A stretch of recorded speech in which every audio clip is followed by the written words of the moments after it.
cops got the questions, digging so sharp, peeling back layers, hitting the heart.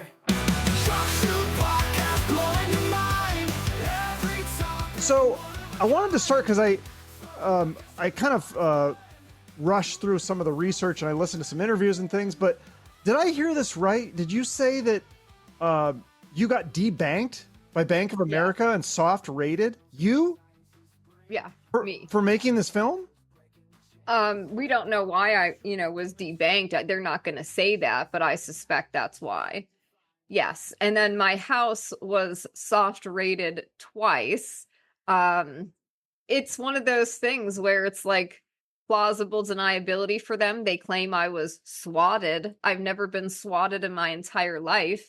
And the day that they swatted me happens to be the night after I published Barry Croft's statement to the Weaponization Committee, and they moved Adam and Barry from Newaygo County to Supermax prisons that day. So I don't believe it was a swatting. In fact, while it was happening, I was premiering a video on my channel called "The Government is Trying to Shut Down My Documentary." And then the cop was telling me, "Oh, I hope it's not the FBI swatting you. And we're not going to be able to tell you who did this." And, they used a voice to text thing. So they just tell you. I'm like, then why are you here if you already know this stuff? Why did you come here? And then they did it again at 4:00 in the morning the next day. Wait, so what does that look like? Soft? Like, is it just one cop showing up to your house, or do you have like the team? It's like a SWAT team of people that show up because whoever swatted me, which I believe I know who it was and why they did it, I think they use these methods of having this plausible deniability, but they call in a report and say that, like, you just killed your wife and you're thinking about killing yourself or something. So of course they don't know, law enforcement doesn't know, and they just show up to your house. But it wasn't like I was coming to the door and they actually opened my door and came into my house and filmed inside my house without my consent. Oh my God. And so, but then once they see that there's no dead bodies and that you're okay, then they kind of back off, or did they start looking through your stuff or what? No, then they have to leave, but it's still the invasion that occurs to intimidate. The fact that people were filming inside my house, they were obviously looking to see if I had weapons out or anything that they could get me on, which is concerning. And it's also scary if you have children to have SWAT teams showing up at 4:00 in the morning. Did they knock though, or did they just pound it? They just open the door and come in? No, they opened the door and came in the first time. That was during the day when they did it while I was premiering my video, and I showed them and they were like, "Oh, I hope it's not the FBI that just swatted you." Then they came again the next day at 4:00 in the morning. Wait, so the first time SWAT team again. But the first time they didn't knock, did they knock down the door, or they? No, my door was it was like just the screen door was closed. Okay. Like the door was actually open. So they open up and go FBI or police or whatever? Yeah, they come in and say police, and then they searched around the house. They actually went in room to room on the bottom floor of the house, and I had to ask them to get out. That is so which scary. Is completely inappropriate. Were you scared shitless? Yeah, I knew what was happening though. I was like, oh fuck, Because you knew you didn't do anything. I'm going, oh my God, like the audacity to do this the day that you guys move Adam and Barry to Supermax prisons, the night after I published Barry's statement to the Weaponization Committee. It's so brazen. Yeah. It is so brazen. Like I've been on the internet for almost a decade. I've been doxxed. Back in 2018, I was doxxed. I have never been swatted. Nobody cares about me. I'm like a nobody, a small channel. Nobody swatted me. We know what happened and why it happened. Why'd you get doxxed in 2018? Oh, just for my kind of political activism, I guess. And just doing this, like talking about the things I talk about. Yeah, because, it's interesting. Because one thing I like about you that I didn't even know until I started doing the research, but you've said that you campaigned for Obama, and you're just more upset about government corruption, which I agree with. I don't think that's should be a political thing. I think that should be something that left and right agree on. Like, if there's corruption on either side, we need to expose that. I feel like that's a good thing. Yes, exactly. And I've been, I've been of the opinion for a long time that both parties are controlled by the same special interest and Yeah, corporate donor groups. for So sure. we're just doing teams now. It's the Lakers or whatever, and you pick a team if you want to participate in it, or Yeah. not. Well, yeah, because I mean, why else would Dick Cheney be backing a Democrat? I mean, that's like those two things do. And why would they accept his like they're campaigning And his together? daughter Liz, and like, oh yeah, yeah. That's a little bizarre. Maybe George too the Bush parties have too. switched. I don't know, but it just I thought, I'm more like remember the Democrats that were like the hippies, like the peace loving, like no war and all that. And that seems like not Right. the same and it's very different. But No. anyway, so into this film that you've made that I guess it's not available yet. So sorry, I was asking for a screener, but it's not even out yet. You're still getting funding to Correct. finish it. Yes, exactly. This is like a massive project just to kind of break it down for people who may not be aware of like what goes into producing a documentary. It is a lot of work, but it also requires a lot of resources. And we're a team of 3 people that Hmm. are doing this, which is insane to think of. Just that on its own is a major, I think, accomplishment. But basically, I knew I wasn't going to get anybody from any conservative media or anyone that was going to be interested in like picking this up and funding it. So I, from the beginning, also wanted to have complete editorial control of the project and the film, because I think that that's only fair to give the story justice. And you've got 14 defendants, you have 20 unindicted co-conspirators, and then you have 4 different trials that occurred, 2 federal, 2 state. So to put all of this into a film is a lot.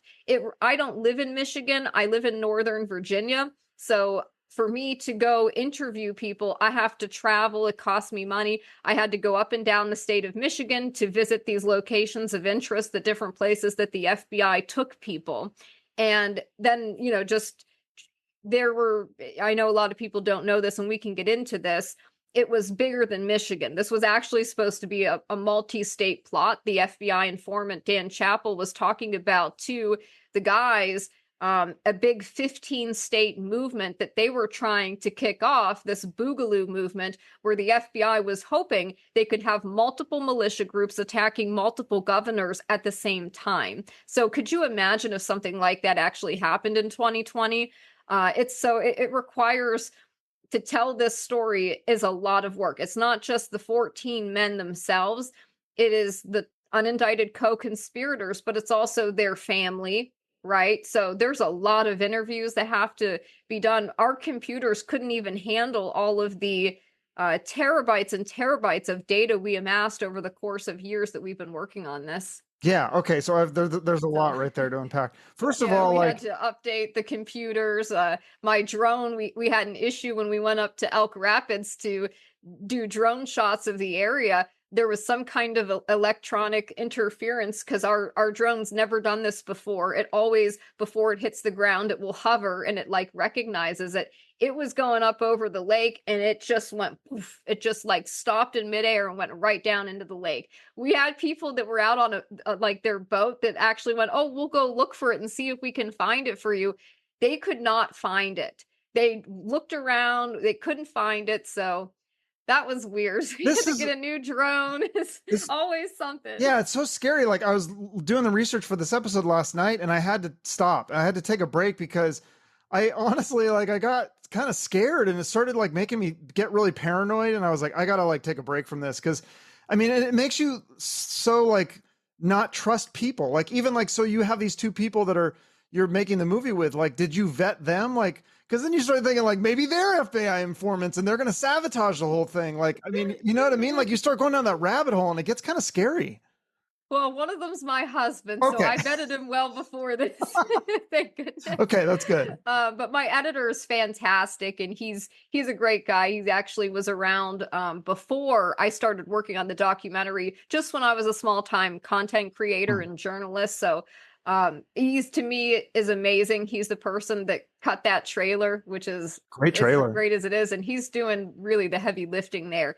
And also part of it is he has put in his own money into this, and on the promise that maybe it might make some money after it's released and you might get paid back, you might not. So to me, it's more like a passion project to him. I don't have any worries about that, but I am very, very careful about who I allow onto my team because of this. And just covering the story in and of itself, I've had those moments like what you described last night of like when you really see it and it's in black and white and it's actually in the documents and you can't argue with this. These are the transcripts. It's all in here. Nobody reads this stuff. I've got volumes and volumes of the out of court statements. This is the stuff they didn't get to introduce into evidence, which hopefully they will when they get a new trial.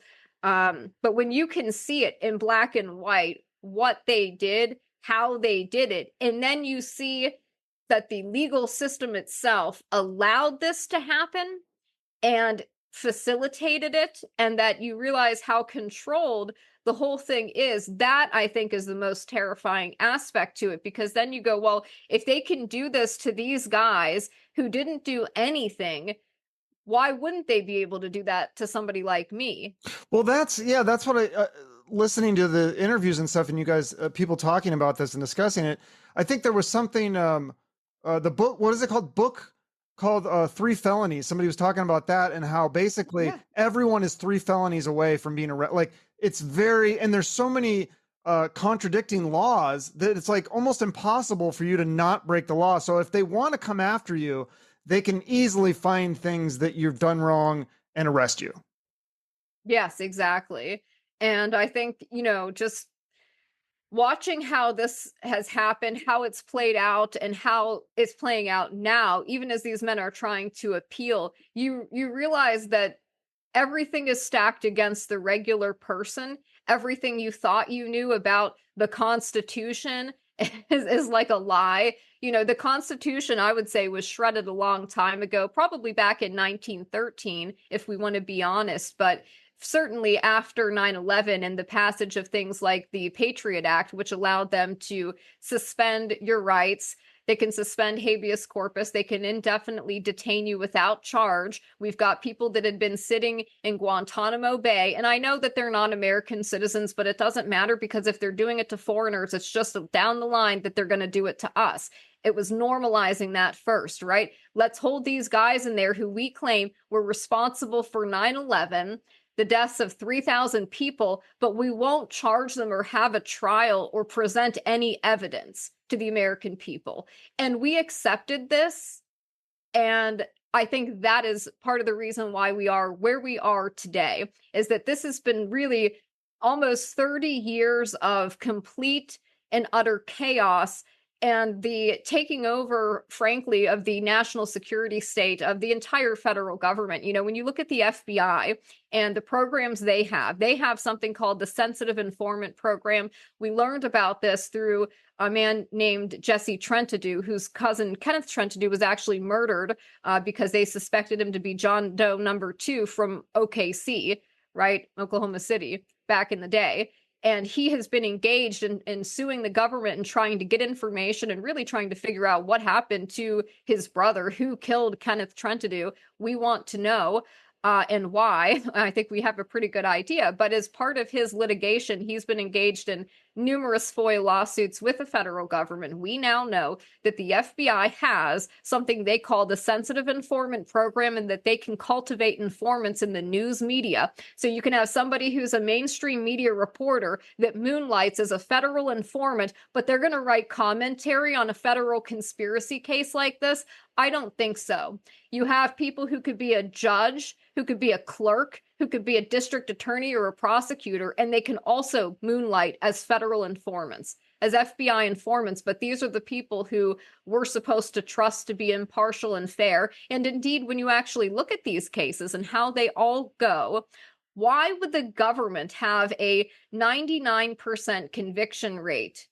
Does that make sense statistically? No, nothing is 100% sure except Christ, if we want to go there. But in the real world, that's a statistical anomaly. You don't have a 100% batting average. Even if you're a talented, baseball player, This doesn't happen unless the entire system is designed to perpetuate itself, which is what it is. That is some scary stuff. So you think that a lot of this came with the Patriot Act, but you mentioned something 1913. Is that the thing with the Federal Reserve, or what happened in 1913? Yes.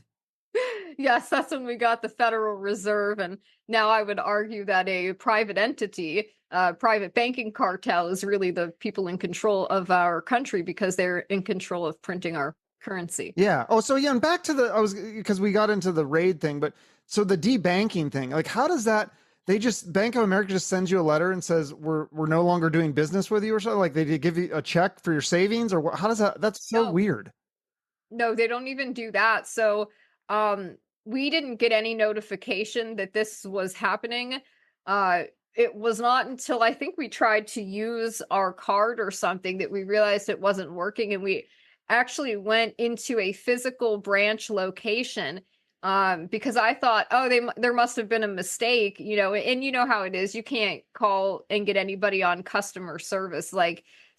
We just went into our local branch location, and like the lady at the front thing, I'm going, oh, there must be some kind of problem with my card. Can you look this up? And she's like, this account has been terminated. And she couldn't give me information why, other than to say the risk department made the determination to end the business relationship.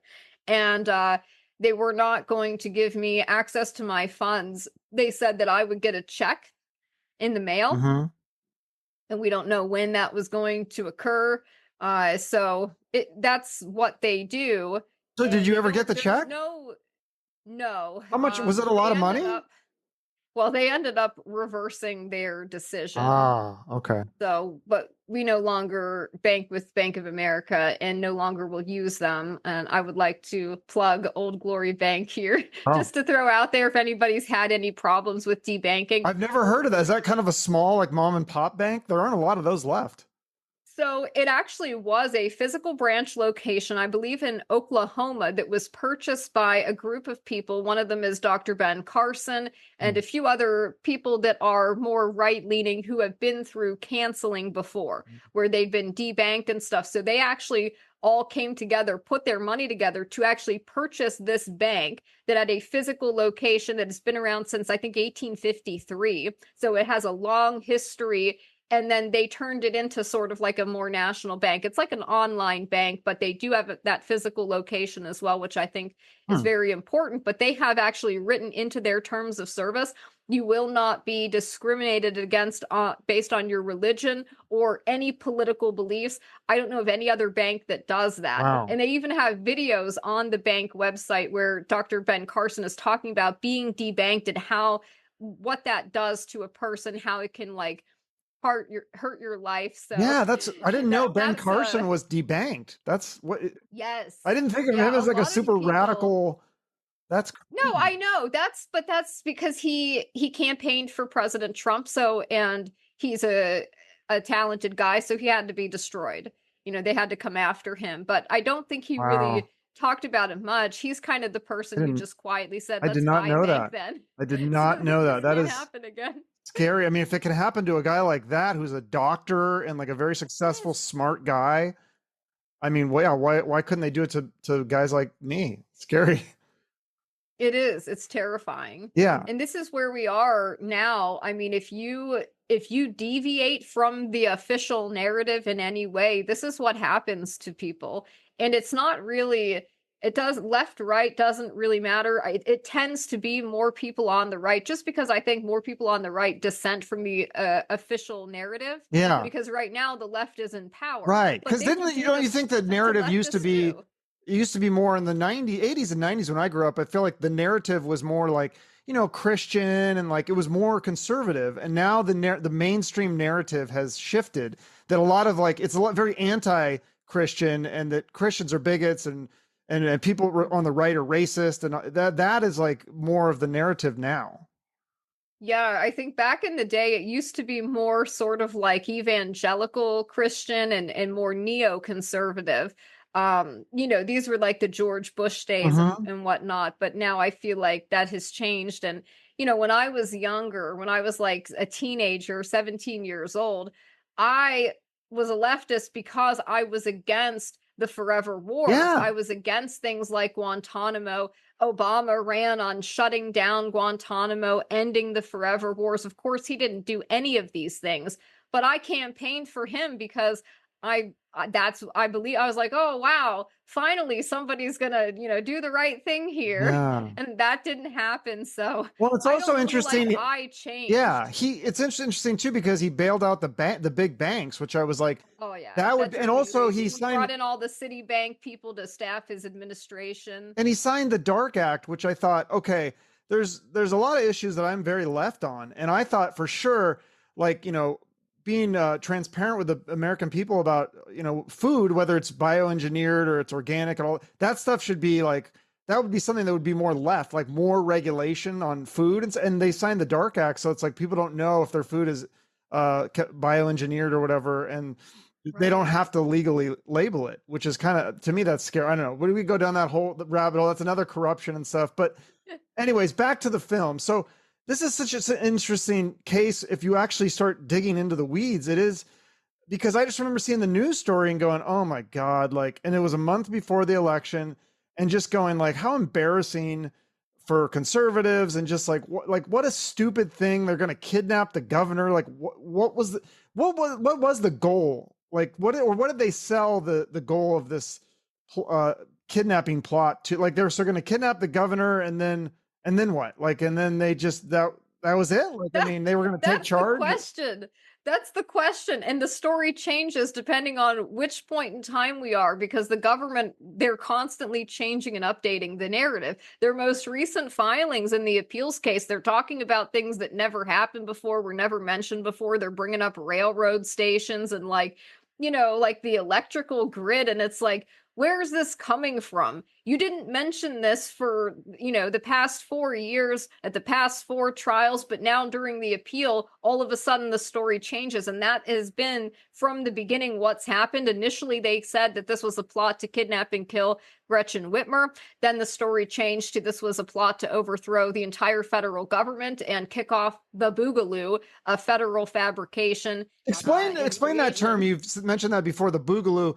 So is that actually from Breakin' 2, Electric Boogaloo, the film? Like, that's where they picked up that term? Like, it's a meme, yeah. Okay. So the meme that was probably seeded by the government, like, if we're being honest, but from what I understand it to be, the meme is like, it's a bunch of pro 2A people who see where the country was going and saw civil war as something that was inevitable, right? They see that we're in a slow motion collapse. And so their thought is, this is something I need to prepare for. Not that they want to bring it about or cause it to happen. Yes. But like kind of like a doomsday prepper, but also including potential, like that as a potential threat. Because so many things can happen in the doomsday, water, food, but also, a war or something. And they even made that movie, Civil War. It just came out as a major motion picture.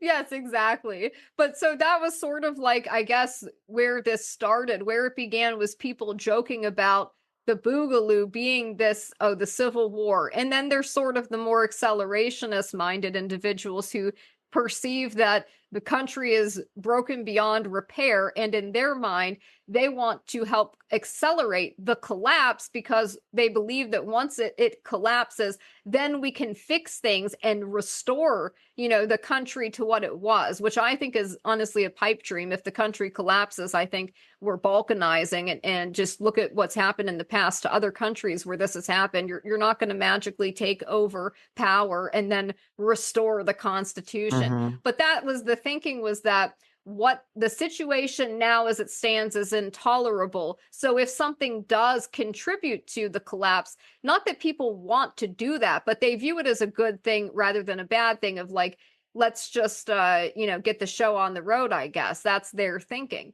But I never really saw anybody, and I'm not really part of like pro 2A groups. I'm not in a militia or like a firearms person. I'm a mom in my basement. But I am somebody who cares about our rights. And I do care about having the right to protect and defend myself, especially as a woman and a mother. And firearms are the great equalizer, right? So I appreciate that, but I've never come across somebody that was like, oh yeah, I want to kick off a civil war. I've Yeah. never met anybody who was even interested, because most people understand like how awful that would Right. be, truly, in a situation like that where you have to be worried about your neighbors could be the other side. Like, you'd never want to be in a situation where there's an actual conflict in an urban environment in a situation like this, because very quickly everybody would be suffering. Yeah. It's different when back in the day they had the Civil War, because I think it was more organized. Like the people that in the South believe this and the people in the North. But now we have, people who are Republicans and Democrats. They're in every state. They're spread. I mean, I don't know how that would even, it doesn't really make sense to me that I don't see a civil war as a thing that would I feel like it would just be some sort of thing that might happen for like a day and then it would end, because I just don't see how that could be a long-term thing. Like, and I don't think enough people could get rattled up, because like you said, nobody wants that on either side. I don't think that would make sense. Right. I think there are a few people who like to talk hard and like to pretend for internet Yeah. clout that they do, but I think deep down, like if they were actually put in that situation, very quickly, you would want that situation to end if it did happen at all. The only Because people you're that gonna want run the out of Civil food, War you're gonna are run like out of water. China and Russia and the other countries that. Well, that's the other thing. As soon as a civil conflict happens in America, it's just a matter of time before one of these foreign powers decides to take advantage of the chaos and the opportunity that would present to maybe back one side or another. And then how would you organize? How would there be sides? Who would Yeah. organize this? None of it makes sense. But this was the narrative, though, from the government, that these guys who live out in the country in Jackson County, Michigan, who are poor, working class chimney sweeps, they were going to somehow overthrow the federal government. It's nonsensical on its face. It's insulting and embarrassing that it's in federal court documents, but this is where we are as a nation. And I think it reflects poorly on the FBI, the DOJ, the Michigan State Police, and everybody else who participated in the hoax. So the story's constantly changing depending on whatever their narrative is that day. During one of the state trials, they were blaming the guys for lone wolf shooters and all these other random things that had nothing to do with the case. So that's really where we are, is that they claim they wanted to first kidnap Gretchen Whitmer from her vacation cottage, and then they said they were gonna, drive her out into the lake and leave her in the middle of Lake Michigan to inconvenience her security detail. Or yeah, and who was the one Okay, does this sound serious to anybody? But who was the one that said, I want her hogtied on the table like we just made a big drug bust or something like that? Yeah, Adam was the guy they framed as the ringleader. He was homeless at the time this happened. He was living in the basement of a vacuum repair shop. He didn't have any resources, and he didn't have a lot of friends. So of course the FBI set upon him with numerous informants and actual undercover agents to befriend him, to induct him into a fake militia group created by the FBI, and to just try to get him stoned and animated, because they knew he was doing steroids. And they knew that they could get him to kind of talk about things, right? And you think that you're among friends. You know what was going on around the country with the lockdowns. People were upset and angry, especially at Gretchen Whitmer, and rightfully so. So yes, he made a comment about how, oh yeah, we should grab her from her vacation cottage, and then we should hogtie her to the table, and we all stand around her posing like we just did the world's biggest drug bust. He also said they should fly her over the lake on a kite. Does anybody think that was a plausible thing, like a real plan, a real criminal conspiracy to fly her over the lake on a kite? So how close did they actually get to doing any of the, I mean, other than they bought the weapons and things, but they never actually did they actually get in a van and try to drive out there? Or when did they go, okay, FBI, you're under arrest? So at no point did anybody take any overt acts in furtherance of the criminal conspiracy. What people did have was things that they already had before the FBI met them and introduced them to each other at all, which is that they were all part of kind of local militia groups. And, you know, Adam had been part of like the Michigan Home Guard. So he had his own firearms, a plate carrier, the things and gear that you would need, which, by the way, was all legally purchased and owned. There was nothing illegal about that. And so what the FBI actually did, I'll have to go back to kind of explain how this starts, right? How it begins. Because right, because they joined this militia group called the Wolverine Watchmen, which I thought you said on Facebook it had like 15 people in it. So, yeah, you know, I'm not against the FBI having informants on groups that they might deem dangerous or a threat to democracy. Like if there is a militia with 100,000 people, I mean, that is a little bit scary, but a militia with 15 people, like why is this their target? I mean, this makes no sense to me. Well, that's the $1 million question, is that actually it wasn't even a militia group at the time. So what actually happened, and what we know now happened, and what I can say happened, and of course you'll learn more in the documentary, is that at no point, like when you think of traditional law enforcement sting operations, you're thinking that there's somebody engaging in criminal activity. The FBI or law enforcement would use an informant to basically act as an observer, as a listening post for law enforcement to report back what's going on, not to organize and orchestrate everything and frame people who aren't doing what you say that they're doing, and not introduce people to each other, because that's what really happened. So if we go back to who are the two main informants here, there's a man named Steve Robeson, who is a convicted child sex offender. This is a pedophile.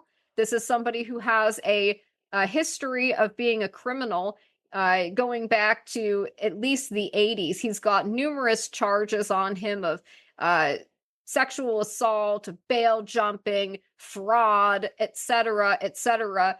And so this is someone with a lengthy criminal record who had previously worked with the FBI in the 80s, informing on somebody who was in a biker gang that he was incarcerated with, who he claimed, told him that he burned down a bar while there was somebody in it. So this would have been homicide. So this isn't an FBI agent. An informant is just a regular guy or a formal criminal that they're using as like so he's just acting as he's pretending to be into this militia, but he's actually not even an FBI agent. He's just an informant.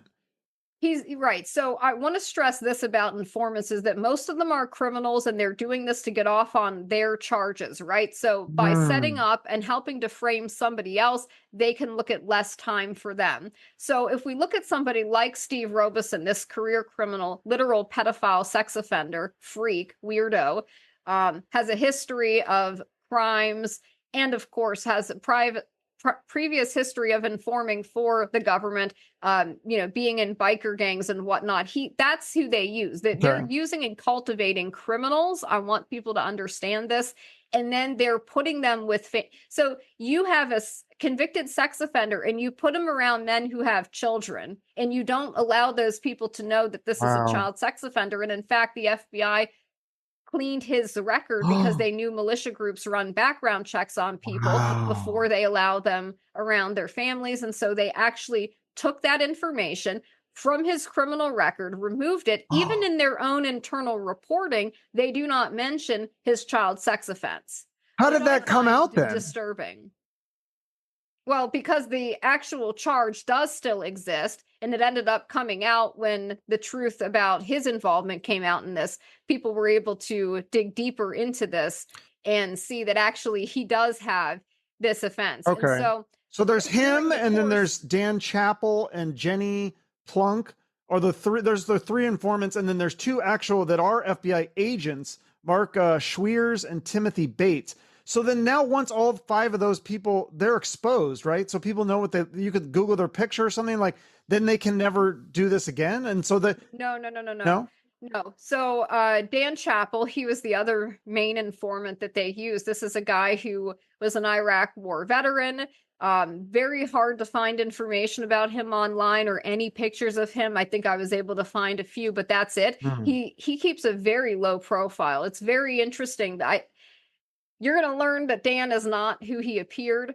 But also there was more than just Jenny, Plunk, Dan, and Steve, and then the undercovers. There was actually 12 informants that they utilized. We still don't even know Right. the identities of half of them. They just referred to them as a number, and because they didn't testify at trial, their names did not come out. So those people could still be active right now, probably are in militia groups right now. Yeah. So instigating, because those doing ones what they were doing. And that's the thing, is like, they don't want to blow their cover. And then that isn't that the argument too about January 6th? There's a lot of video evidence from that has not been released because they don't want to blow the cover of, they said possibly, I don't know how many FBI informants were there, but it was a lot, right? Yes. I would say at least what I know from Will Pope's court filings, he's somebody who is a J6er representing himself pro se. He's identified at least, I believe, 50 different various undercovers from FBI, DHS, MPD. So that's quite a lot. And that's just what we know about. There's probably more than that. And I would suggest that if we look at the Whitmer case and look what they were doing leading up to that, and leading up to January 6th, we can see that the FBI had some kind of operation going back to 2018 to infiltrate the Midwest militia scene. I believe they may have created something called the Midwest Coalition, where they were trying to create a coalition of bring together these militia groups in the Midwest to, again, the narrative that the government wants to create is the idea that these militia groups are coming together. They're organizing and they're planning things, right? We just heard a story that turned out to be complete and utter BS, where they were claiming armed militia groups were threatening FEMA workers in North Carolina. This turned out to be one mentally ill individual who suffered from schizophrenia who called in a threat. There were no armed militia groups roving around threatening FEMA workers. But this was the narrative that the media ran with for 2 weeks before this story was debunked. And now they've moved on to their next one. They're clearly trying to criminalize militia because the militia are the people who are going to stand between you and federal tyranny when the government decides that they're going to have standing armies going door to door, disarming people, or whatever it is that they plan to do. Well, yeah, it's interesting because they just changed. Didn't they just change the law? A DOD directive gave U.S. military power to kill U.S. citizens on U.S. soil if they protest government policy, or I mean, if it's during a time of what the government calls a national emergency or something. So maybe there's like a natural disaster, like a Hurricane Helene or something. Then that gives them kind of the ability to invoke this and say, hey, we need to go after these people. But they've also introduced the Preventing Private Paramilitary Activity Act of 2024, which was meant to criminalize militia activity. And really, the Whitmer case was designed to do that as well. They labeled them a gang, because they had 5 or more people with similar ideas and goals. What does this mean? So your Rotary Club could now be a gang. The women playing bingo could now be considered a gang. Any group that you have, like if you have your fantasy football group, are you now a gang? I mean, what is it? 5 or more people a family. Yeah. My family has all similar beliefs and goals. Are we now a gang? Well, is there any sort of truth to militias organizing around the country and scheming up ideas to overthrow the government? Is there any truth to that? No. And in fact, if we look at the Whitmer case as sort of like as a microcosm of what's going on in the country, what you actually find is that it was the federal government who was trying to organize militia groups and actually was creating fake militia groups. Isn't that entrapment, or is that illegal? Is there some sort of law against that? Yeah, technically it's entrapment, but they get away with this stuff. I mean, how many guys have been acquitted in this case and not one agent has been held accountable, not one has been admonished? The only one who was suspended from the FBI was the one who beat his wife and tried to kill her. So who do you think is behind the whole thing? Like, who is the ringleader of the FBI's scheme to infiltrate militias or whatever? Do you know who that might be or have a theory? No, I believe this is actually a policy that's been in place for a very long time within the leadership of the FBI, that these are the groups we don't like. I know that the FBI is actually trained by the ADL, the Anti-Defamation League, and they have for a long time tried to paint Christians and militia and pro-2A people as, anti-Semitic, conspiracy theory, terrorist, right-wing terrorist, extremist, whatever. These are the people why is the ADL training the FBI? First of all, the ADL is not a law enforcement agency. It's a private special interest group. And it has no business training federal law enforcement. But lo and behold, they're not just training law enforcement, they're training local law enforcement as well. So they're training police, they're training FBI. A lot of them are bringing in former IDF soldiers to train police and military techniques and tactics. We could look at Derek Chauvin, who did the knee hold on George Floyd. Yeah, that is taught by IDF soldiers, that restraint technique. So I look at this stuff and I go, I see what's going on. I see that you're being trained by people who are not only conducting a genocide in the Middle East, but people who celebrate this kind of activity. Like, they believe that this is a good thing and they see people as enemy combatants. They're training our law enforcement to view American citizens as enemy combatants in a war. Think about that. Okay, so we didn't used to have militarized police like Yeah. this. Like, the police were supposed to be part of the community. They're not supposed to view Right. everybody as a potential enemy combatant. Well- But that's the goal, was to take everything from the global war on terror and then turn that inward against the American people. So now we have former CIA director John Brennan and many others, Michael Hayden, former NSA CIA guy, who are saying that the greatest threat America faces isn't the foreign threat. It's not foreign terrorists. It's the insider threat, they claim, which apparently is MAGA. What do they call them? MAGA extremists or something? They have names for things all the time. Well, they're calling them Nazis now. They're calling Trump Hitler. Now they're Nazis. It's a Nazi rally because he had a rally at Madison Square Garden, and so did Hitler in 1939. So yeah, they went to exactly the same venue. Yeah. So obviously it must be the same thing, even though we had Howard Lutnick get up there and the first thing he said is that we're gonna crush jihad. And I'm going, America's not facing a threat of jihad. What is the relevance of this? And first of all, were you not the CEO of Cantor Fitzgerald when 9/11 happened? Why did you get advance warning not to go into the North Tower that day? Who gave you that advance warning? And then after, when 600 victims from Cantor Fitzgerald died in the World Trade Center, why did you take the settlement money that they were supposed to get and you did not give that as compensation to the victims' families? You kept it for your shareholders and yourself, where you yourself were the biggest shareholder. So that's Howard Lutnick, who was the first person, I believe, that opened that rally that they call a Nazi rally. I don't know how many Nazis care about crushing jihad, but that to me is hilarious. Well, yeah, and they actually had a Holocaust survivor there as well. And I saw a bunch of Israel flags, and I mean, I saw people from all different backgrounds, and I think people were there for different reasons, and I don't know, but it makes you question like all this stuff. Like, it's so funny, like the PSYOP thing is so interesting to me now, because you'll see these people in brown pants and blue shirts and masks, and they'll be, like, I don't know, like a Nazi flag or something. And then everyone on Twitter or X or whatever it's called, they'll post a video and say, oh, FBI PSYOP, and like everyone's calling it out. Whether it is or isn't, I don't know, but it's something that 10 years ago, if I saw that, I never would have thought the FBI is pretending to do these things. Why would they do that? And now I question it out. I question it all. Well, I will. So there's a lot of information here to break down, and it's very complex, but I'll give an example that I think you might find interesting. And I'm finding all this interesting. You know so much about this. It's amazing.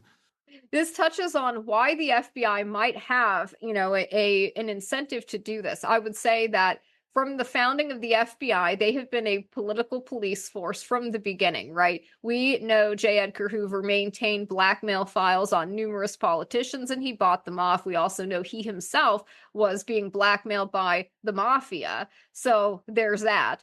But so keep this in mind, that the FBI is really like the domestic, it's the American KGB.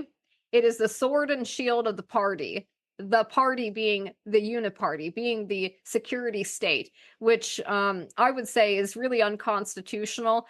We do not need to have 17 intelligence agencies. It's a permanent bureaucracy. They're there no matter who's in charge of the White House. Presidents from different parties come and go every 4 years, but the security state remains. And they laugh and joke about the control and power they have.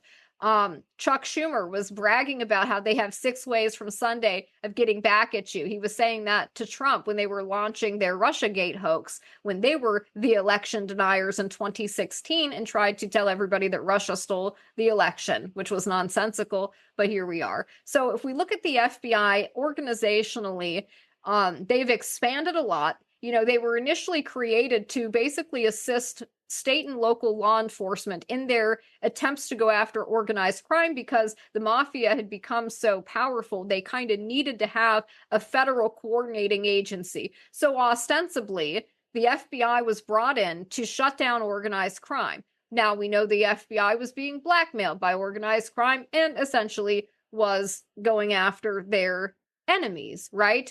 And so this is something that people need to understand. From the beginning, this is what's going on. And then the mafia actually helped with World War II, helped the U.S. intelligence community. So these relationships exist between organized crime. They also use them for smuggling and things of this nature that, you know, was going on. The CIA has been drug running and, you know, smuggling drugs in the bodies of GIs and crazy stuff.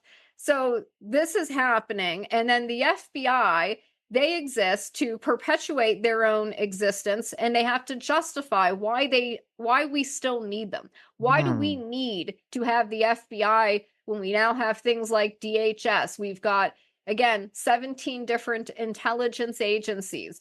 Why are they necessary? We already have state and local law enforcement. We have the U.S. Marshals.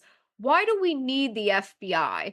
Well, I'm sure the FBI wants to be able to explain to Congress why they're needed. Why do you need to continue to fund us? And in fact, expand the budget and expand the Bureau. They have to show that they are doing things. So for the FBI, in many cases, it's good for them to inflate threats so that they can claim they're needed to go after that threat. You know, post 9/11, we were all told that there was this big jihad threat, big ISIS, Al-Qaeda threat. You know, oh, it's the enemy within. They were using it for that too.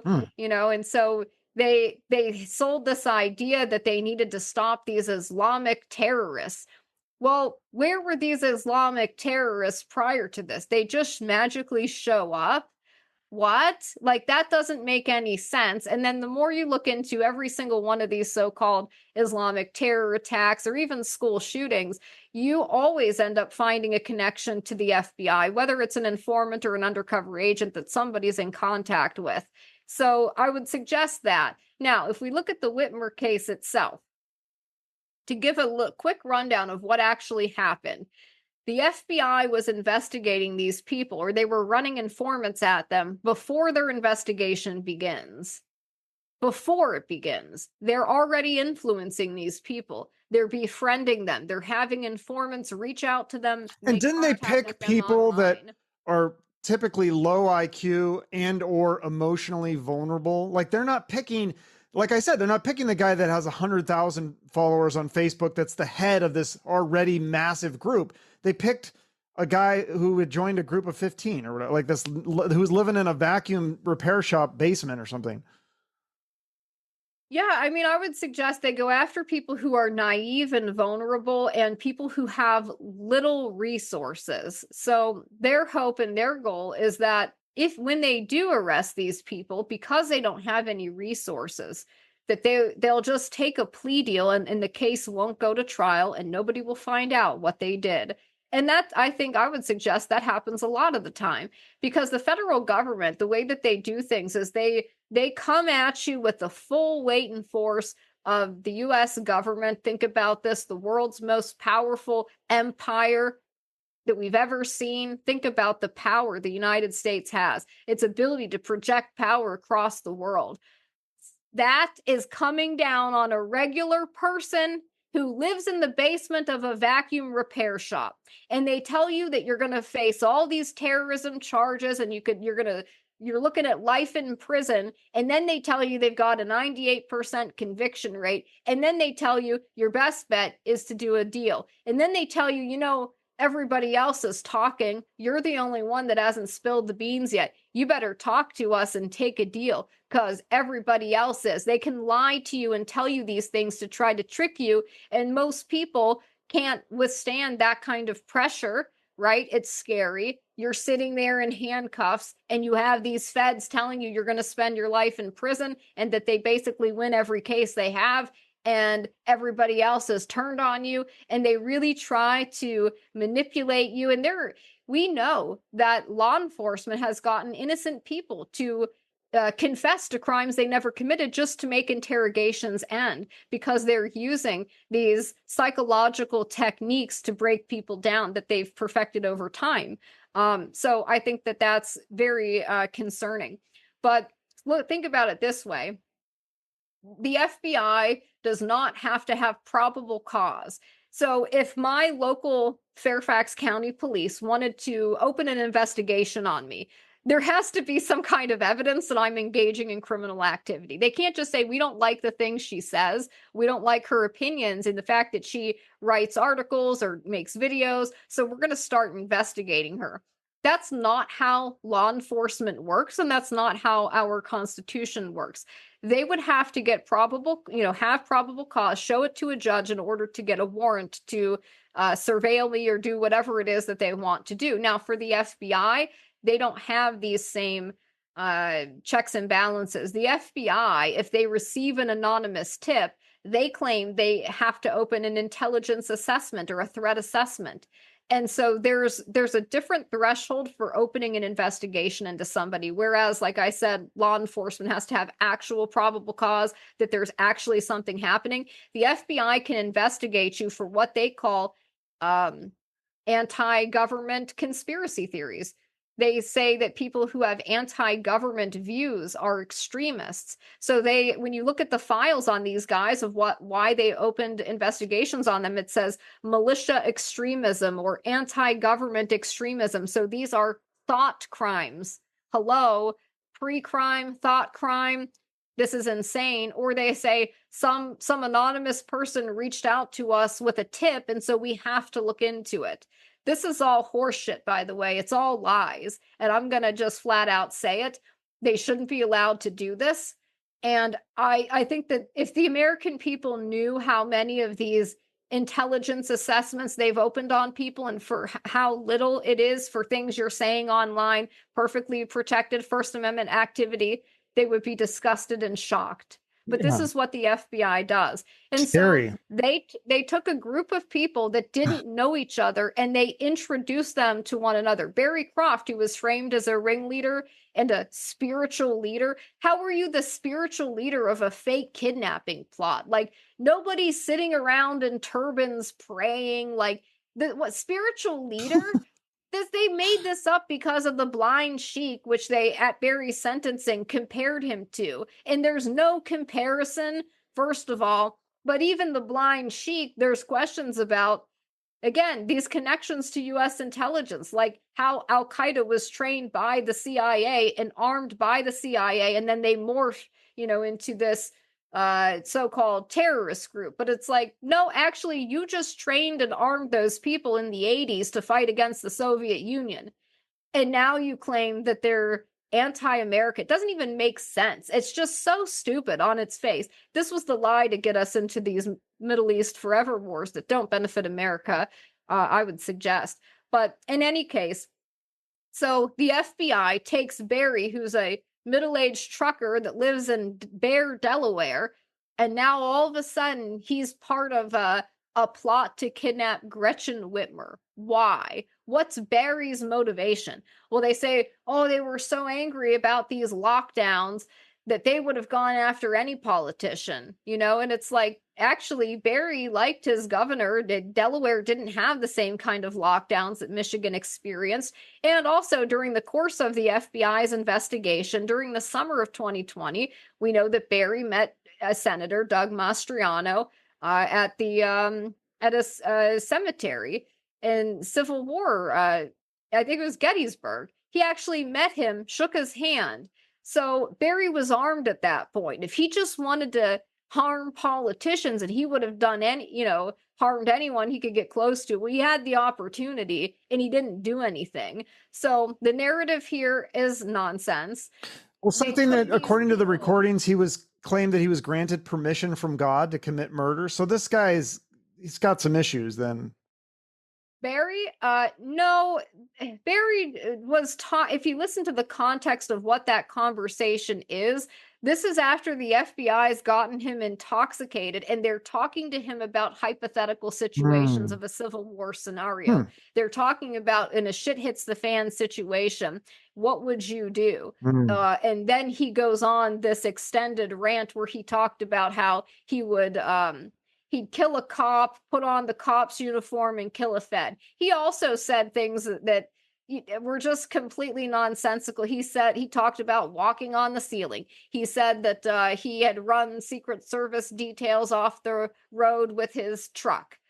This didn't happen. It never occurred. He never ran a Secret Service detail off the road. These are just things he said when he was emotional and being goaded by multiple federal informants. So that's not anybody doing an actual plan to do anything. Yeah.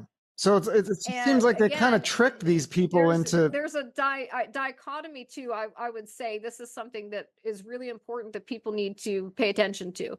There's a difference between things people say and what they actually do. So Barry was surveilled for 8 months before the investigation even begins, and an intelligence threat assessment was opened on him in April of 2019, actually out of the Dallas field office. Even though Barry doesn't live in Texas, he lives in Fair, Delaware, like I said. So for 8 months, they followed him around every single day, and he doesn't do anything. He's taking care of his kids.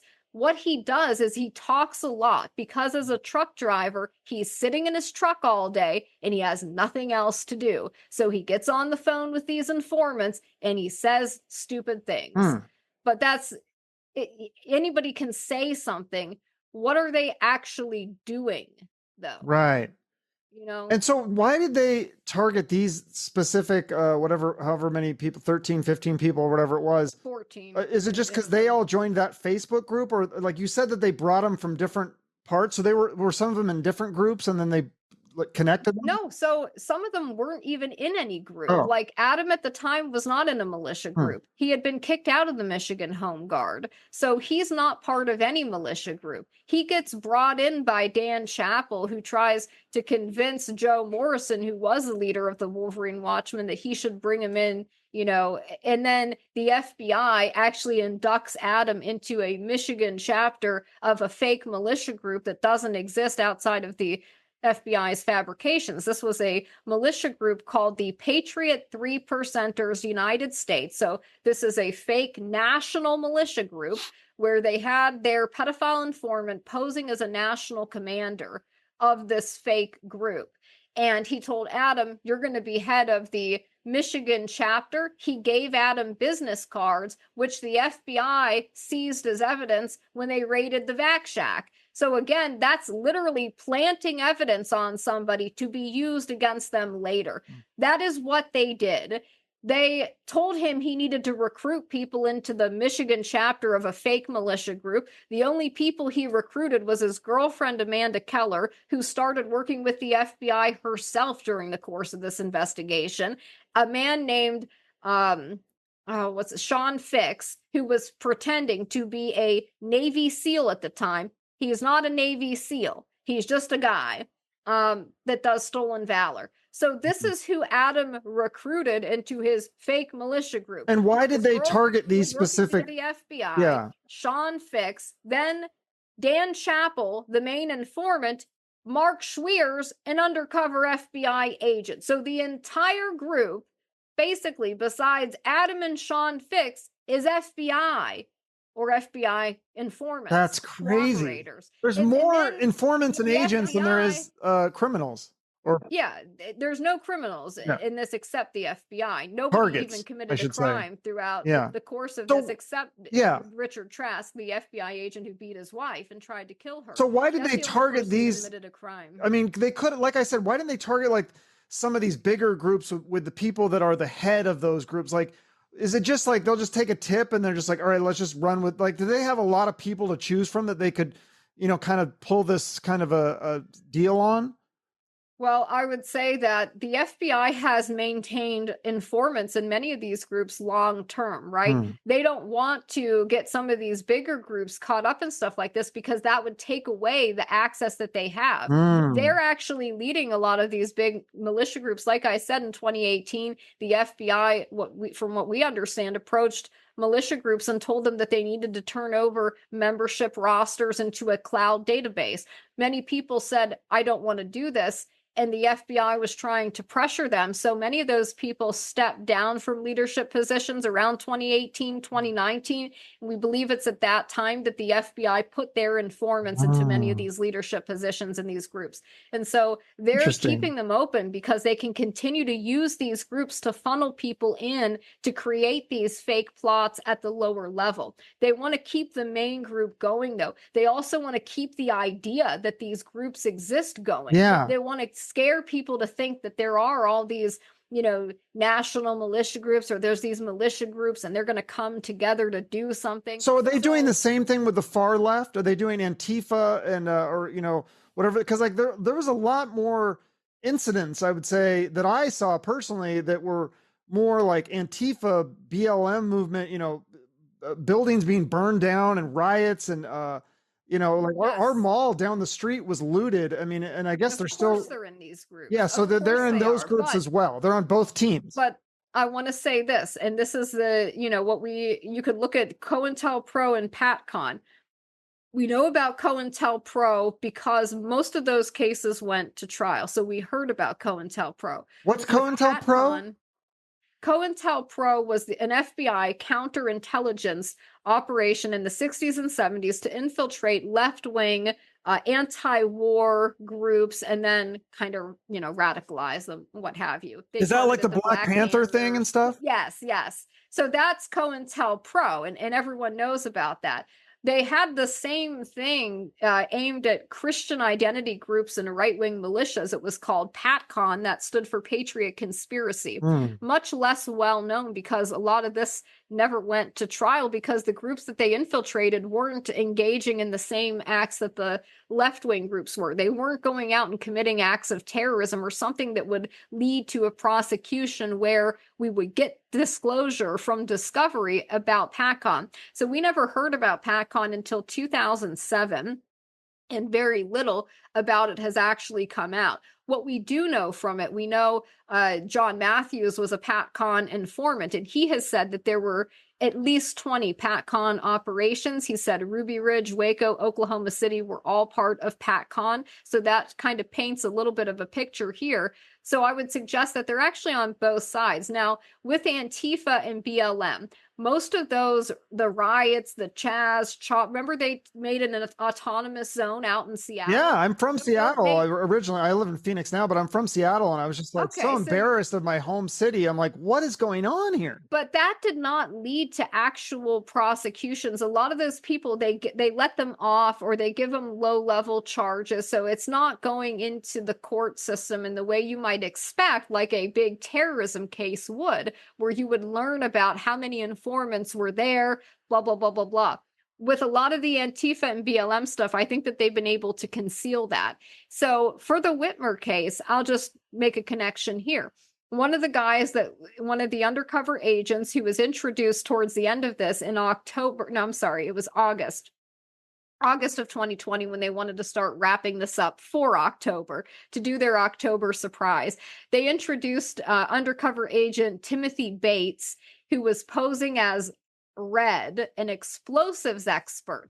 Now, the same agent we know was part of a plot, a BLM plot. He'd infiltrated the Denver BLM movement, and he was posing as an explosives expert, once again, trying to get BLM protesters to do a plot to assassinate the Attorney General of Colorado. It's the same agent that was used in the Whitmer case. What It's the same oh one. my gosh. This is So crazy. he's trying to get BLM to assassinate the Attorney General of Colorado. During the same time, he's also infiltrated these militia groups and is trying to get them to do plots to kidnap and kill governors. And this is all in those files that you showed me earlier. Yeah, this is all documented. It's been reported on, not just by myself, but even by left-wing reporters. And wasn't BuzzFeed? So why is one of the Intercept? Daniel Harris? He was one of the participants, and he had attended a BLM protest as well. What was the story there? So many of these guys did. They were not actually like right wingers in any sense. They were more libertarian. And the Wolverine Watchmen were sort of like a prepping group before the FBI got involved. Like the Wolverine Watchmen was created by Joe Morrison in November of 2019 as a Facebook page. It was a Facebook group, not an actual physical real world group. It was a Facebook group that it was a private group. It had maybe 15 people in it. And the idea was that there are a bunch of guys that live out in the rural area of Jackson County, Michigan. So if something happens to you out there, it's maybe an hour before you can get to a hospital. It could be an hour before law enforcement shows up to your house if there's a home invasion or something happening. And seeing the riots that were happening, seeing these lockdowns, their idea was, let's create a prepping group of people in our kind of area where we can sort of exchange like notes, right? Or skills. So you might have somebody who's good at medical stuff, like Paul Beller. He had been in the army, so he could teach some medical things. He could teach people how to tie a tourniquet or whatever. Maybe Joe was good at mechanical stuff, so he could teach this thing. That was their idea was just to take their skills and kind of teach each other what they have, and then to be able to have a group that, hey, if something happens and I need you to come up to my house, you can show up to help.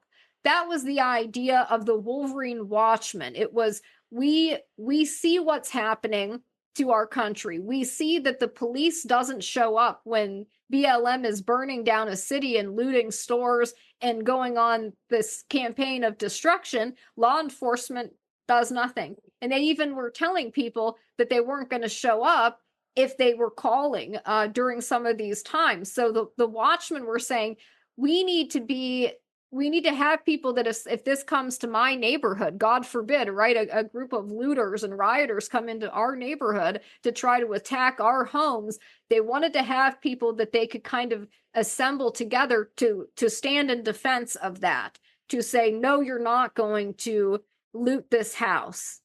You know, we're going to stand and defend it. That was the idea of the Wolverine Watchmen. And it wasn't really a real militia group in any actual sense. They were not holding FTXs, which stands for Field Training Exercise, until the FBI took over the group. So by March of 2020, Dan Chappell has assumed control of the Wolverine Watchmen on behalf of the FBI. He becomes the executive officer, the XO, the person that is conducting tactical training, and the FBI is saying, train them to be more lethal. Basically, take a bunch of guys that were rolling around in the backyard in Jackson County and start training them like you would train somebody in the military. What if this got out of control? Like, what if they did something without the informants or the undercover agents there, and then somebody actually died? Yeah, right. Or what if an accident happened during one of these trainings or something? Yeah, because they were messing with explosives too, right? Wasn't that part of it?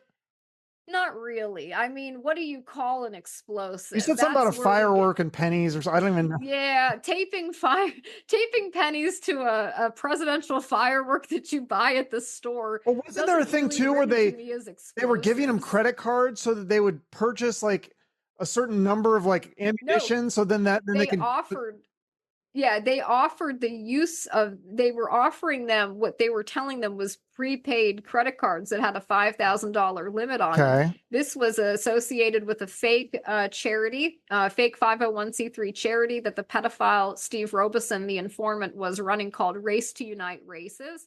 And that's under like with FBI like permission or something, or Yes, of course. The FBI at every step of the way was monitoring in real time. Like nobody was ever in danger because the sheer resources that the FBI was using. which, by the way, how much did this cost? We think $6 million of taxpayer money. Yes. Yes. Absolutely. They had planes flying at 15,000 feet, doing aerial surveillance. Think about that, how much money it costs to run a plane like over that. this guy that was living in a vacuum repair basement. That's what I just can't get over. This is not some sort of mastermind, Al Capone, or like some gangster that had like an empire under him. This is a guy living in a basement who's unemployed. I mean, it's kind of mind-boggling when you think about it. Who's being laughed at by the other members of the group who were calling him Captain Autism, who did not think he had the same level of skills that they had, and thought really that having him there was sort of dead weight. But of course, because Adam was on steroids at the time, he was very excitable and very naive. Why was he taking steroids? And speak, a little bit too freely. Because he enjoyed, so it's a long story, but basically he'd gone through some hard times. He'd gone through a divorce. He was living in the basement of the vac shack with his dog Bruno, and the only thing that he really had that he liked and enjoyed was going to the gym and working out. So I don't know why he was doing steroids. Maybe he thought that would help with his performance enhancement, but in any case, he's not in a normal frame of mind when he's on the steroids. And that's clear to me. Yeah. I've had conversations with Adam after he was in jail and got off the steroids, and he sounds like a completely different person. Yeah. And all of his family says, yes, this is the real Adam. These rants he was doing on social media, he was under the influence not only of the steroids, but also copious amounts of marijuana that were being given to him by the FBI. And then he had all of these informants in his ear, riling him up, telling him what to say, goading him along, telling him he's important, he's going to be in charge of the state of Michigan. And Dan Chappell has cultivated a friendship with him, almost like you could say a father-son relationship, right? Where they're in contact, I mean, daily calls, text messages, back and forth, where this is kind of one of Adam's only friends. And he would have done anything for Dan. Dan knew that. He was telling Adam that, hey, when I was in the military and we wanted to train people, we told them, we would have mission specific training, right? Like you train them for a specific mission, and that gets them focused and gets them, so Adam, when he's talking about the plan at many times, or when he's talking about kidnapping the governor, he's not actually thinking of this as like a real plan that they're doing. In his mind, he's thinking, well, Dan said that when he was in the military and you wanted to get guys to focus, you just told them that they were training for a mission, and that got them focused. That's like what he's thinking. And that we've got text messages where Adam in September is telling Dan, I don't really want to do the plan, like basically hinting that this is Dan's plan, not Adam's. And he's saying, why don't we do Ty's bug out plan instead? And what that was Ty Garbin, the first man to take a plea deal, who, in my opinion, could be one of the FBI informants, could have been the entire time. We don't know, because we don't know all the names of the informants. He had a plan to bug out to a location because they believed that after the 2020 election, no matter who won, there was going to be some type of fallout. They thought there might be a civil conflict because the FBI spent the past year convincing them this was going to happen. So he's thinking we need to go to like a fallout location where we can bug out for a few months, and then maybe we can reconsider your plan like somewhere down the line. That's what he's saying in September. And then they arrest him October 7th. And they arrest him on a ruse. They told him he was going to get free gear from Red, surplus military gear. Nobody was trying to kidnap the governor. That's what I want to stress and make clear to people, is that everybody thinks that they must have been doing something. There must have been some crime committed here. No, Nobody even tried to kidnap Whitmer. No attempt was made. Nobody got arrested en route to like go try to kidnap her. It didn't happen because it wasn't going to happen. They made up a lie telling them they were going to go get free gear in Ypsilanti and then led them down the primrose path to what I think they were going to try to execute these guys, but that's a different story. And there's evidence to suggest that the informants were trying to get these guys to go armed, to bring arms to this takedown. So could you imagine what could have happened if Adam would have brought his firearm and maybe pulled out his gun? Not knowing what's happening because the FBI doesn't show up like regular law enforcement for these takedowns. They're not wearing like a law enforcement uniform. They're dressed in balaclavas and like all black. You might think you're being kidnapped by a fucking team of like, I don't know, criminals. Yeah. You're not thinking this is, and they don't identify themselves as FBI. They were on the roof of this building where Dan drove them around telling them they're going to meet up with Red to get free gear. Then all of a sudden, all these guys, they're pointing weapons at, all these red dots appear on your chest from these snipers in position on a rooftop. You don't know what's happening. Nobody's saying, oh, law enforcement, you're under arrest. If Adam thought he was in a life or death situation and pulled out his gun, they could have killed him right then and there. And I personally think that was their plan. Wow. Thank goodness he didn't bring it. That is so scary. I mean, it's just scary to think. It's just depressing too to think that they're wasting these resources on this kind of stirring the pot with this kind of thing when there's so many other issues that need our attention that the FBI should be looking for. There's so many missing people and missing children. Oh my God. Why right? couldn't that be their number one focus? If they want to just say, hey, we're an organization that deserves to, exist. We're going to search and look for all these missing people and missing children. I mean, that's that's an issue right there. There's so many other things like human trafficking and fentanyl. And I mean, they get involved in all that stuff. I don't know. I mean, it's really sad that they feel the need to stir the pot with this stuff. I mean, that's what it appears. It is disgusting. It's shameful. It's disgusting. The FBI should be 100% embarrassed by every single agent that worked on this case. They all knew there was nothing here. You can go into this from the beginning. These people don't know each other until the FBI brings them together. How they do this is they turn the Wolverine Watchmen Facebook prepper group into an actual militia group where the FBI is doing the training. The FBI tells their informant, you can train them with anything that you can see on YouTube. So if you watch any gun YouTube channels, you can get an idea of like the kind of training the FBI was telling them to do.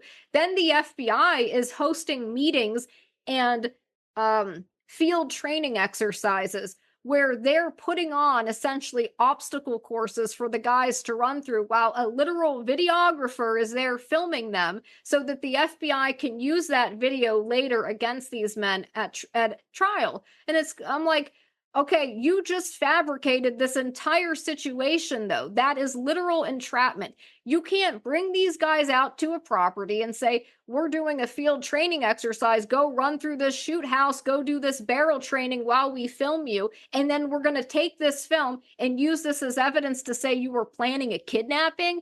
No, nobody was planning a kidnapping. They even said that the shoot house was constructed to look like Whitmer's vacation cottage.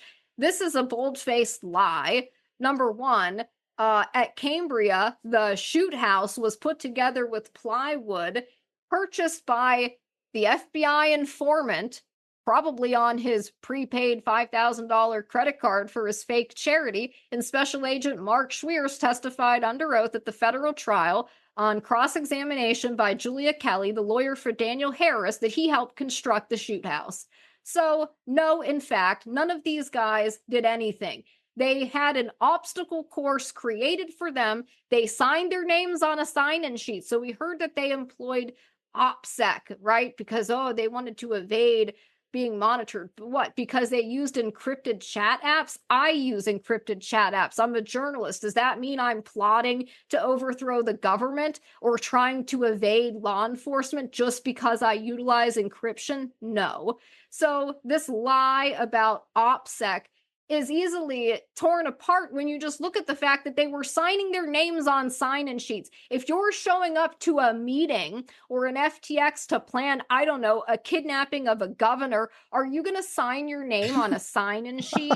Are you going to allow yourself to be filmed by a videographer? No, they were told that the filming was being done to help train them better. We're going to film you running through this so we can go over the footage with you later and give you pointers of where you need to make improvements. Then this is the FBI doing all of this. It's not these guys. So every single part of this where you look at anything that could look like evidence of them planning a kidnapping, when you actually go investigate it, when you go look at what actually happened, it's complete and utter bullshit that was taken out of context, which is what they did. This entire case is spinning a narrative together of little bits and pieces taken out of context. And then they put in these bogus rulings where the defense can't present any of the exculpatory evidence, can't have people testify on their behalf because they all get threatened and told they're unindicted co-conspirators. What does that even mean? So let's ask that question. What does it mean to be an unindicted co-conspirator? Were you a co-conspirator or not? Did you conspire to do something? Yes or no? These are black and white questions. There's no such thing as an unindicted co-conspirator. You either have a crime and you can indict somebody or you don't. But you don't get to tell somebody that they're an unindicted co-conspirator so that you can scare them off the stand from testifying on behalf of the men that you framed, which is what they did. Every single defense witness that they wanted to call was told, you're under investigation, you're an unindicted co-conspirator, and anything you say, if you do testify, could be used against you. And in fact, you could be detained on your way out of the courthouse. Wow. Like you could be arrested. That's scary. And this was done outside the presence of the jury. The jury didn't get to see the prosecutors and the judge playing this game.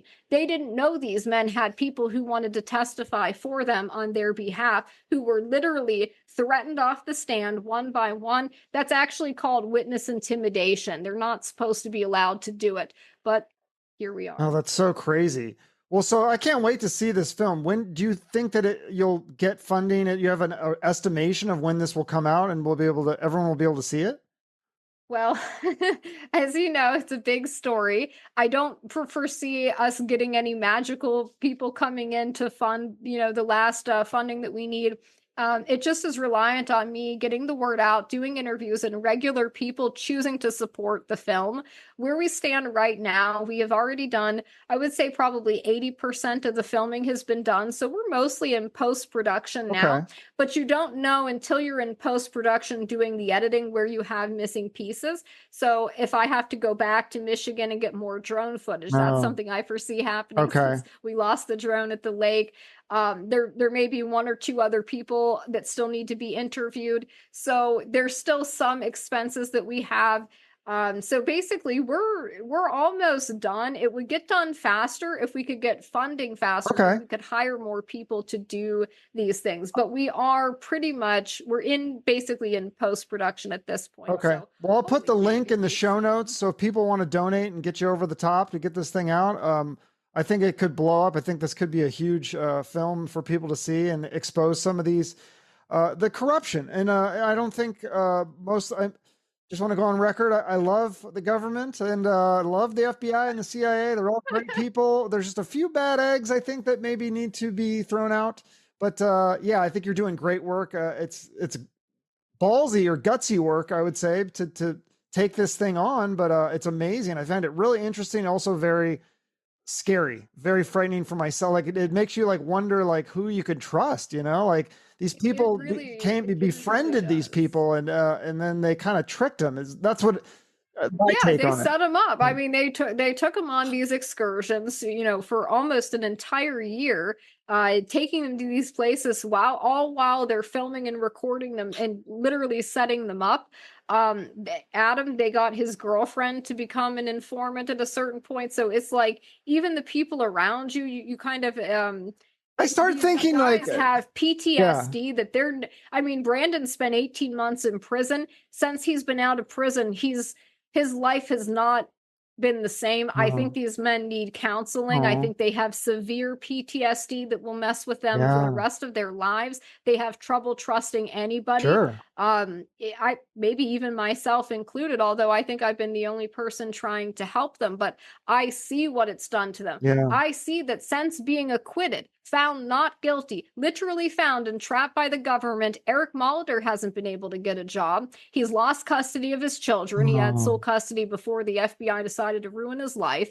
And he had one job he had for one day. And the boss found out who he was. It doesn't matter that he was acquitted and found not guilty. She said, oh, he tried to kidnap our governor. I don't want him working here. He got cut a check for one day's pay and told, see ya, there's nothing you can do about it, because what lawyer is willing to take on something like this? That's the other thing. 5 of these men have been acquitted so far. 5 of them. That's half of them. Where is any kind of lawyer, civil rights lawyer, constitutional lawyer, conservative lawyer to stand up and represent these men in a civil case against the FBI? I'll tell you what, they're all scared. They're all terrified of the FBI because they can look at this case and say, wow, the FBI could do that to these guys. God knows what they could do to me. And nobody wants to rock the boat. Nobody wants to put their career in jeopardy or their retirement in jeopardy, because the FBI, as you know, will go on years-long crusades to destroy you. If they don't get you in the courts and you get acquitted, they'll still go after you in other ways, which is something Brandon has been dealing with also since this has happened. Well, it's very scary. It's scary. And I would say the lesson too is that be careful who you trust, and you got to make good decisions. Like something may seem, I think you can go down that path, and it's like I have to like catch myself too, because I start getting into the weeds with some of this stuff, and then I gotta like take a step back and go, okay, I don't want to go too far down.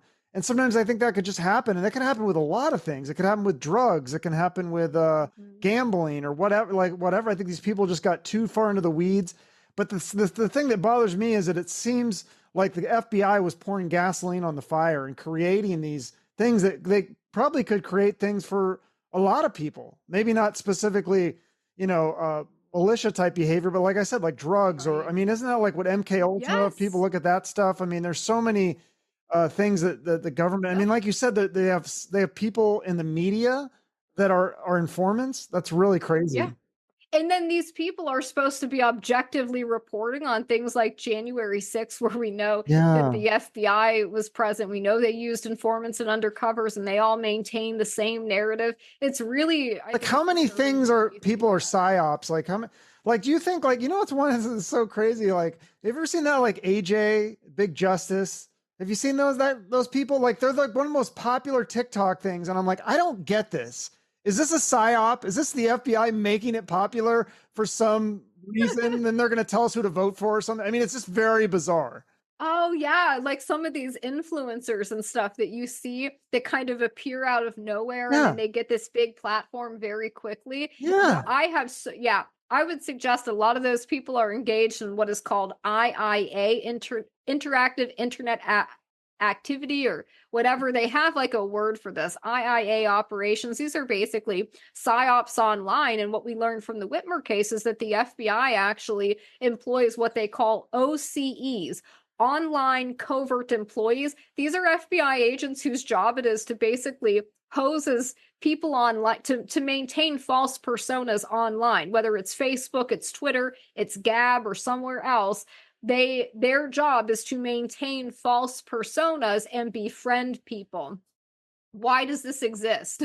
So they can spy on people to see if you're doing anything illegal? Yeah, you could say, well, maybe they need to have this to go after like cyber criminals, but what they're actually using this for is to target like regular people who are vulnerable, and then they're preying upon them. If you look at in this case, I mean, you have Jason Chambers, the FBI handling agent, who's texting the informant saying the mission is to kidnap the governor specifically. That's not any of these guys saying what the mission is. That's the FBI in black and white text messages saying, this is what we are planning. And to just back up and, you talked about kind of like the leftist part of this what is going on here. One of the governors that they wanted to be kidnapped and killed was Ralph Northam.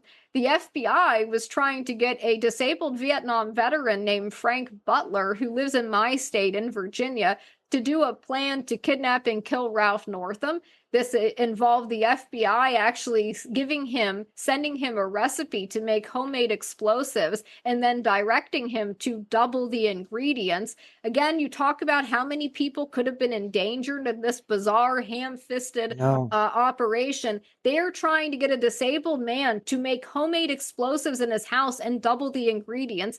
Thank God he didn't do it. Yeah. And then their pedophile informant, Steve Robeson, offers the use of an explosives-laden drone for a plot to fly this drone with explosives into the North Carolina vacation cottage of Ralph Northam, a Democratic governor. Oh, wow. It's crazy. Well, I can't wait to see the film. I think you're doing great work. I can tell that you're passionate and you care about people and you care about justice and the corruption. And I love all those things. So please feel free to come back on the show anytime to promote whatever you're doing.